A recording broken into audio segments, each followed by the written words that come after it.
నమస్తే అండి, ఎలా ఉన్నారు అందరూ? నేను అభిషేక్ చాలా బాగున్నాము. ఇవాళ మన వీడియోలో నేను చేయబోయే కూర వచ్చేసి చిక్కుడు మేతి అండ్ టొమాటో కర్రీ. మా మమ్మీ అయితే మంచిగా దాంట్లో గింజలు ఉన్నప్పుడు వేస్ట్ చేస్తారు. నేనైతే ఈ కర్రీ అప్పట్లో గింజలు కోసమే తినేదాన్ని. చాలా చూజీగా ఉండేవాళ్ళం కదా మనం చిన్నప్పుడు. సో అన్నీ నాకు అదొద్దు ఇదొద్దు అనుకుంటే మా మమ్మీ మాత్రం ఇలా చేసి పెట్టేది. సో అలా కర్రీ వెళ్ళేది, గింజలు కూడా లోపలికి వెళ్ళేవన్నమాట. బట్ ఇక్కడికి వచ్చాక నేను అది కర్రీ చాలా మిస్ అవుతున్నా, ఆ గింజల టేస్ట్ అవన్నీ. సో ఇది నేను కెనడా వచ్చాక ఫస్ట్ టైం చిక్కుడులు తెచ్చి వండడము.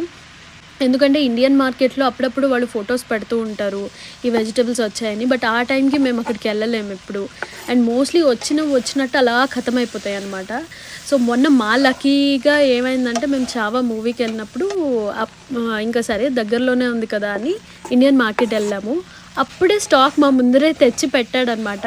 ఇమ్మీడియట్గా దొరికినట్టు బ్యాగ్లోకి వేసుకుని తీసేసుకొని వచ్చాము. వచ్చాక చూస్తే గింజలు అయితే లేవు. బట్ మాకు తెలిసిన వాళ్ళు కూడా ఇదే చెప్పారనమాట, ఇక్కడ గింజలు ఉన్నవి దొరకడం కష్టం, ఉన్న వాటితో అడ్జస్ట్ అయిపోవడమే అని. సో సరే కదా అని చెప్పి ఈ కర్రీ చేశాను మమ్మీని అడిగి. ప్రొసీజర్ కొంచెం చిక్కుడుకాయ కొంచెం మెత్తపడింది, బికాజ్ నేను 3 విజిల్స్ పెట్టాను. 2 విజిల్స్ అయితే సరిపోతాయి కుక్కర్లో. సో అదొక్కటే. అండ్ ఇలాంటి వీడియోస్ కనుక నచ్చితే మీకు లైక్, షేర్ అండ్ సబ్స్క్రైబ్ చేసుకోండి ఛానల్కి. అండ్ కమెంట్ సెక్షన్లో ఇంకా ఏమైనా సజెషన్స్ ఉంటే కూడా నాకు ఇవ్వండి, so that I can do more videos. Thank you so much.